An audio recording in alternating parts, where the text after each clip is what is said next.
นี่เด็กลงลดอายุลงมาประมาณ5 ปีเลยมันนี่เราเบิ่งเรามันนี่นุ่มได้มันนี่อันนี้แล้วเนาะไอ้ดีนิดเดียวเด้อสบายดีเด้อพี่น้องเด้อสบายดีเลยสวัสดีพี่น้องเอ้ยเป็นเนื้อแต่เนาะเนื้อแต่ว่ายังบ่ได้ปรุงพี่น้องเอ้ยเนาะเป็นเนื้อแต่ยังบ่ได้ปรุงมีอยู่อันเปล่าต้องมีอะไรกันนะลูกสอบหนึ่งกับประมาณจะกิโลประมาณ30ได้ป่ะมีแต่อันนั้นครั้งนะผู้แล่นจนพอ1 โมงของรุ่นกับชาวนาโอ้โคตรโพ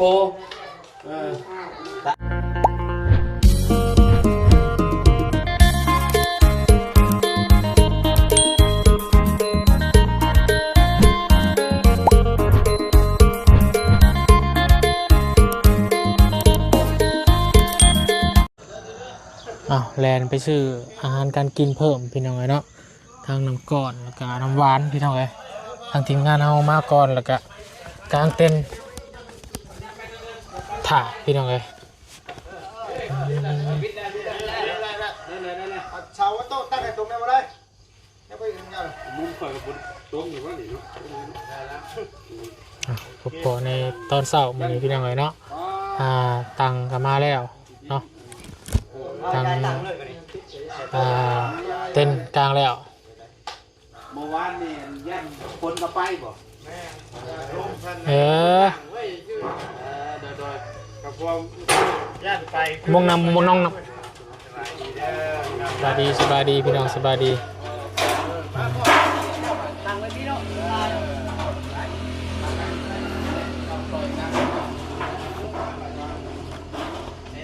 ไฟ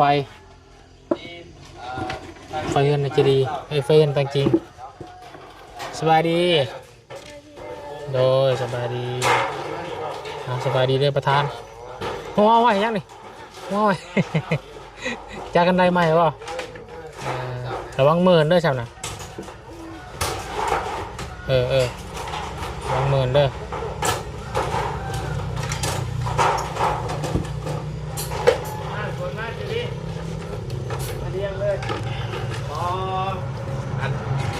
ดีแต่คนโดยสบายดีดีแต่คนอ๋อคนปุ๊บไว้ข้างในเนาะเดี๋ยวเนาะยังเครื่องเสียงว่านี่นะเครื่องเสียงมาใหม่บ่หรือว่าเมื่อนั่นนั่นแหละเนาะโอ้ไว้นี่แล้วเนาะมันจังบ่เนาะตะคองฟ้อนได้เหมือนนี่เนาะโอ้ตะคองเฮือนเนาะฟ้อนได้ไหมบ่ได้นอนบ่จักอันนี้จะนอนบ่เลย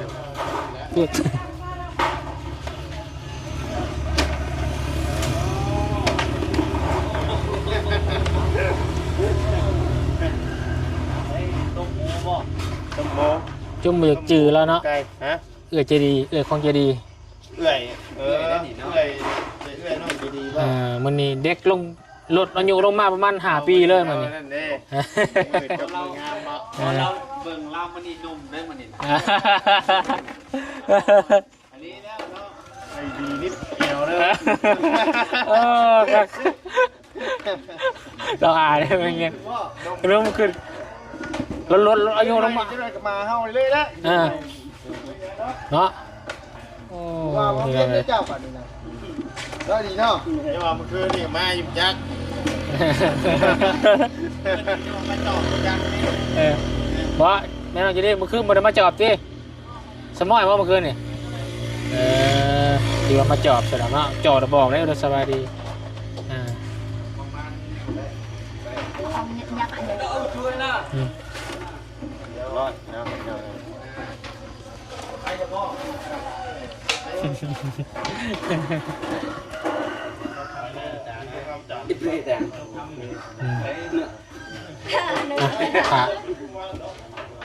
แมนเมื่อวานนี่ก็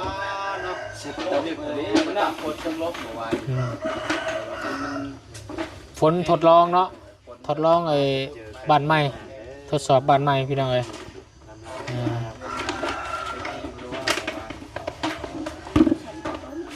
จัด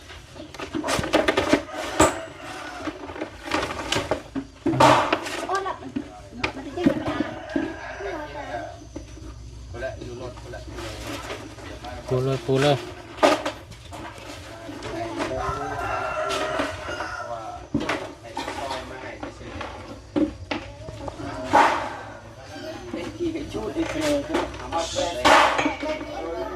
โต๊ะจีนงานเล็กๆอบอุ่น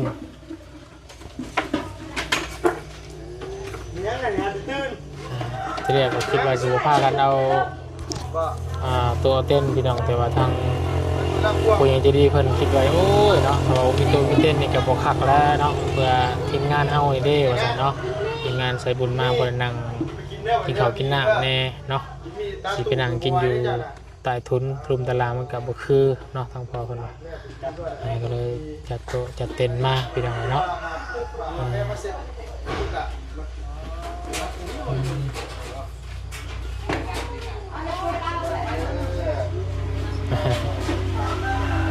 ฮะ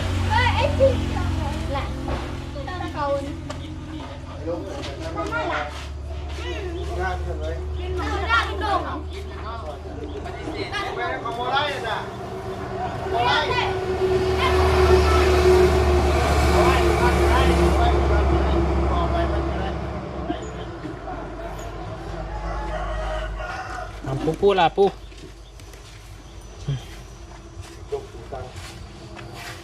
จะตังเลย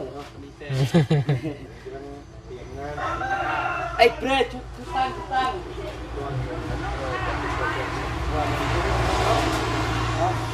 โอ้ยในที่สุดมามือนี่จนได้น่าจะดีเนาะฮะทำได้ก็ได้มัดบังมัดเป็นบ่มัดเป็นบ่นี่มาเลยจ่าลูเบียใช่ลูเบียนี่แหละพักวันรู้จักพักวันเรื่องระบาดอะไรบ้างซาลาเทิงรู้จักลูเบียใช่ลูเบียจ้าใส่ลูเบียใส่เลยเบียเมนผ้าขวัญใส่เลยเบียเนาะจักเลยแม่จีดีเอานั่นในรถสบายดีเลยพี่น้องเด้อสบายดีเลยสวัสดีพี่น้องเด้อ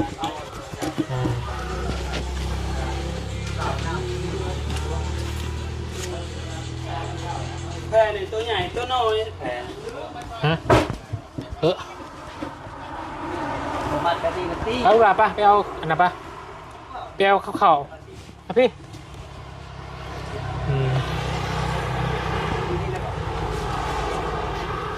สบายดีพี่น้องเลยน้องเป็นมือกล่องโอ้พี่น้องเลยน้องมือกล่องกะงานพิเศษวันนี้เนาะไปซอยเพื่อนไปมาให้ดอกได้เลยประตู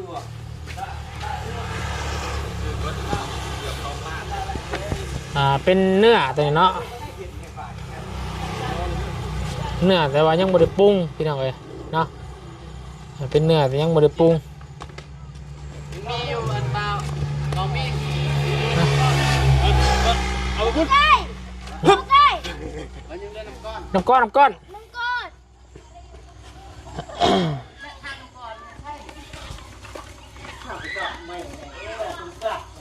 มีใส่น้ำก้อนบ่ถังกระโฟมเหมาะนี่นะ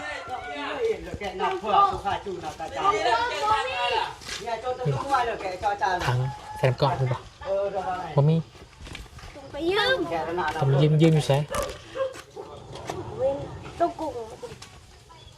จะไม่หนักต้องชมเนี่ยให้พ่อเมียก่อนเจาะก่อน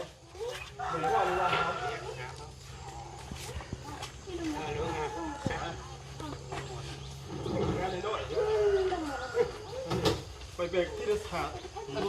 หักสอบหักได้อยู่เปลี่ยนเลยมันสอบเป่าได้สอบนี่ก่อนเบรกว่าอะไรกันเนาะสอบหนึ่งกับประมาณจะกิโลประมาณ30ได้ป่ะแต่หาอันนั้นทั้งมาใส่กองโฟมกับบ่มีป่ะเพื่อนจริงๆมีป่ะอันกระติกก็มีบ่มีบอกกระติกด้วยเอากระติกเนี่ยมาใส่อ่ะมาลายถิ่มไปด้วยเนาะเมื่อไอ้ดำเตาเกมดำเตาออนไลน์เนี่ยเนี่ยโจเบียร์นี่โอ้บนเทเสาได้เนาะฟืนนางไฟโอ้ยแหละ เล็กติ๊กลงเยอะล่ะ ติ๊กด่วนเพื่อน คนมาคนละจักร แม่คนมาบ่ได้จังปรุงเอา แล้วก็ไม่เห็นน่ะเรื่องว่ะเป็นทางไม่ต้องปุ้งอ่ะ โอ้ยจ้ะนี่แหละพี่น้องเนาะเรื่องไฟกับทางมาบุญมีทางพอลุงเพิ่นฝากมาถามเนาะมันสิได้บ่พี่น้องเนาะว่าสิลองถามเบิ่งว่าจะขอต่อไฟขอต่อไฟมาเฮือนน้องใจดีเพิ่นนี่พี่น้องในเมืองงานนี่เนาะ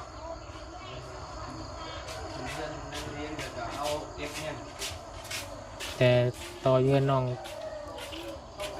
ทางแต่งจริงพุ่นละพี่น้องเนาะ ได้ชีดอกแค ชีดอกแค่อยู่เฮือน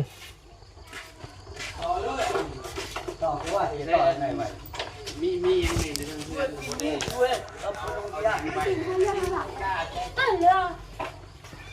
ยที่ เขาจะออกทำไมนี่เรื่องเขาออกในรถกระบะ ฮะสิออกบ่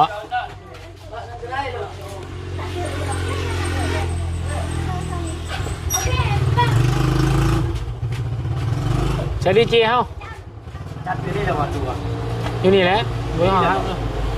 นี่กันนี่ก็ขึ้นกันนี่แล้ว เผื่อฝนตกยากจะอยู่นะ เนาะต่อสายไป มีแต่ถอยหลังไปก็ได้ถอยได้บ่ แล้วลังมาพี่บ่ ถอยได้บ่มัน ต่อก็ได้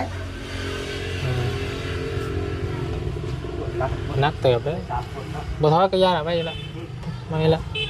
ยาก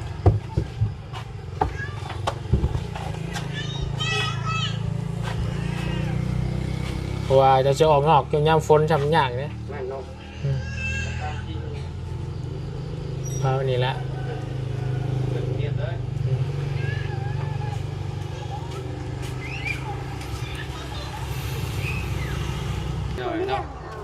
ฮะ ก็คือผู้สาวเลยเหมือนเนาะกับผู้สาวได้เหมือนเนาะผู้สาวเต็มโตได้เหมือนเนี่ย โอ้ใส่เสื้อ จะคือลูกสาวเลยสำเนาะ เบิ่งข้างหลังนี่คือโมเมนต์เมจดีไปเนาะคือแบบเอื้อยกับน้อง รอกพอจะดีจากมาเวียนตลอดเนาะ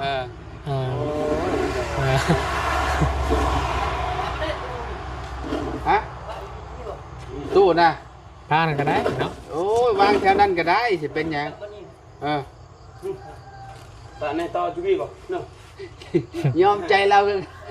แล้วแต่จะได้แล้วแต่ดีแล้วแต่จะดีบ่ฮะแล้วแต่เจ้าหันไปผูกก็ได้หันไปมองคนเพราะว่าโต๊ะเต้นนั่งอยู่บนเด้ก็หันหน้าหันปากมาพุ่นก็ได้ มองนั่นก็ได้บางทีฝนตกมันสาดมาอย่างนี้เจ้าเอามองแถวนี้ได้นี่แม่นตอนนาอยู่พุ่นเนาะแม่นมองนี่ปะอยู่พุ่นชมอยู่พุ่นแหละหันให้ใจโตเตียนคนแขกคนมันมานั่งฟังแก่เงาพี่น้องแก่เสียง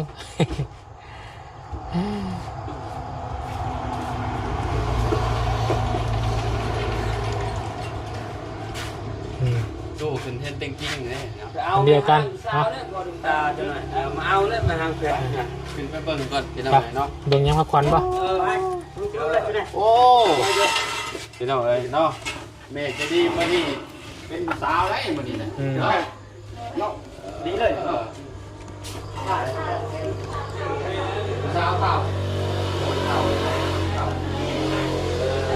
เอาบ่ได้มีอันนั้นบ่เข่าบ่มีข้าวเปลือกข้าวสารบ่นี่เป็นเช้านี่น่ะกระจักมาใส่แหละเช้านี่เป็นนุ่งมองแต่นุ่งขาวจำจริงนะจุ๊บเจ้าน่ะสิเตรียมไว้แต่เมื่อวานนี่พุ่นแต่เมื่อวานเนี่ยนุ่งข้าวแต่ผู้แรงจน1 โมงทั้งคืนกับชาวนาโอ้โคตรโพตักไว้เลยก็เอามาไว้อยู่ในนี้พี่น้องเขาเปลือกเนาะเปลือกข้าวสารมาไว้อย่างนี้ก็พอแหละได้มะพร้าวกับอันนี้ก็พอแหละเนาะมะพร้าว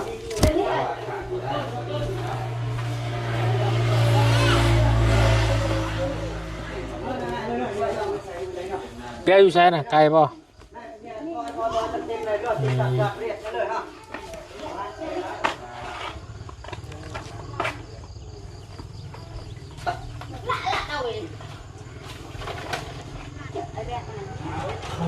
ทางกับหมื่นพี่น้องเนาะขึ้นทางรถส่งใหม่น้องพี่เลี้ยงน้องเลี้ยงมันสิขึ้นได้อยู่บ่หมื่นนี่เนาะหมื่นชับอันนี้พี่น้องเลยนี่มันเป็นดินใหม่เนาะฝนตกมาใส่แล้วมันลื่นมันเมินขี้ต้มขี้โค่นพี่น้องเลยเนาะเดี๋ยวปุ๊บเนาะเป็นโศกเป็นเฮลพี่น้องเลยทางเพื่อนน้องกองมีพันเนาะพอฝนตกมาใหม่มันไหลลงมาพี่น้องเลย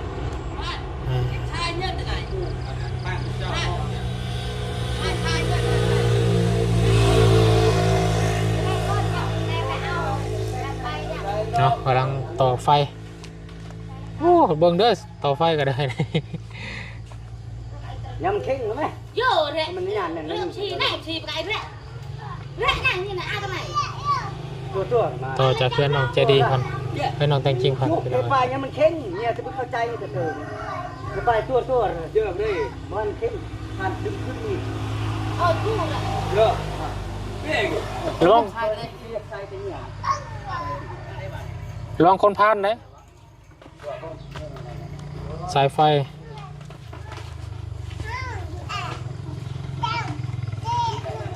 แขกคนตอนนี้ยังทรมาพี่น้องเนาะในเวลาตอนนี้ก็ประมาณ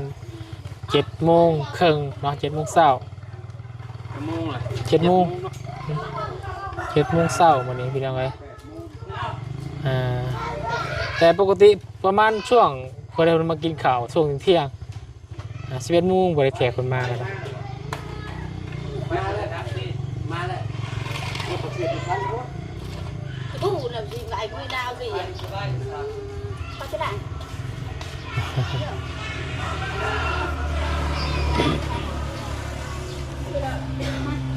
สบายดีโอ้ไข่ดอกพี่น้องมี2 ลูกไข่เนาะซอยกันเนาะ ซอยกันเนาะ จัดน้องหนึ่ง โอ้ยพักกัน1 เข่าจนหอดจังม่วงคืนนี่ มันฮอด1 โมง 1 โมงเยอะชูลงให้เยอะเมื่อนะอ่ะ ทางน้องจะรีบไปยืนน้ำก่อนป่ะจะคอยยืนในสนามก่อนป่ะละลายไปเล่นทางแผนกเครื่องวงดนตรีเฮา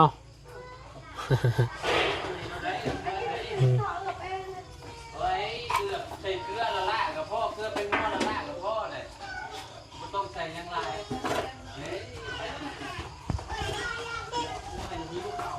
ทางสาวดอกแค่พี่น้องไงเนาะซอยทางเพื่อนน้องใจดีเพิ่นนี่หอดจังม่วงเด้เมื่อคืนนี่สบายดีบ่หอดจังม่วงเมื่อคืนนี่1 โมง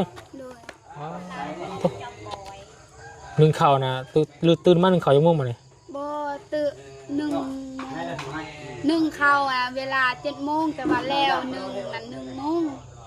กลางคืน อ๋อ1แต่เมื่อคืนนี่พวกหลักษากองโฟมไว้บ่ โด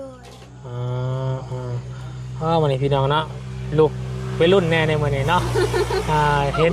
ปกติเห็นแต่ลูกใส่สไตล์ว่าไปให้ไปสวนเนาะในมื้อนี้ก็มาเห็นใส่ลูกแบบผู้สาวเต็มโตพี่น้องเลยเนาะสาวดอกแค ไฟนี่ใส่ได้แล้วบ่ ยัง เพิ่งมาได้จะมาใส่ยังบ่ฮู้บ่ ยังบ่มี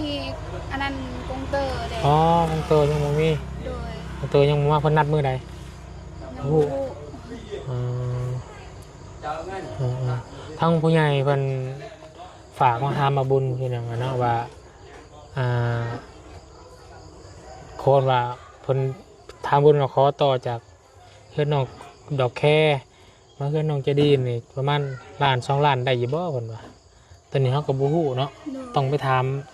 เจ้าของไฟเนาะที่เฮาซื้อนำเนาะอันนั้นเจ้าของไฟแล้วว่าตอนนั้นเพิ่นไฟอยากต่อก็แบบว่าคือกันหมดแล้ว ต้องต่อมาแต่พุ่น ต่อมาแต่เฮือนเล่าหมดเลย แต่เฮือนบ่ให้ต่อ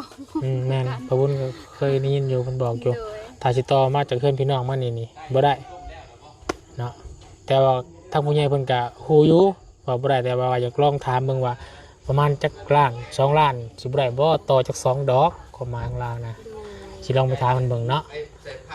ถ้าได้บ่ได้สิบอกเพิ่นเอาเติมพี่น้องเลยเนาะเพราะว่าดึงมาพี่แม่น10ล้านเนาะอืม ดี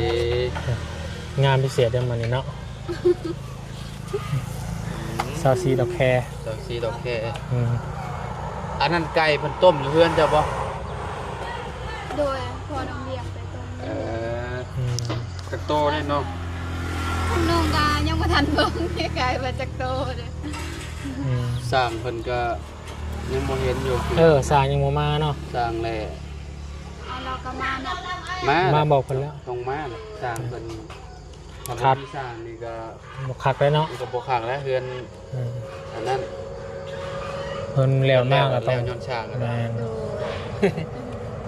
เมื่อ ครับ มั เบิ้ง นอยู่ คะแนนว่าเพิ่นคะแนนว่าเพิ่นบ่ติดเวียกได้คะแนนว่าเพิ่นติดเวียกติดหยังก็สงสัยสิบ่ได้เห็นเพิ่นแล้วพี่น้อยเนาะ เนาะ ประมาณ8โมงถ้าเบิ่ง8โมง9โมงไปถ้าบ่เห็นแล้วก็ เนาะ เพิ่นติดเวียกเท่านั้นแหละ อืม คนก็ประมาณคือสิว่าแล้วประมาณ7-8โมงอ้าวมาตัวนี้ขึ้นไปยังอันนี้ ไปซะไปซอยเวียกซอยงานเพิ่นเด้อสบายดีพี่น้องเอ้ยเนาะซอยๆกันเนาะพี่น้องกันเนาะบ้านไกลเพิ่นเคียงพี่น้องเอ้ยอืม ไปเลยเราฮู้เลยสิขึ้นเด้อจอยเด้อ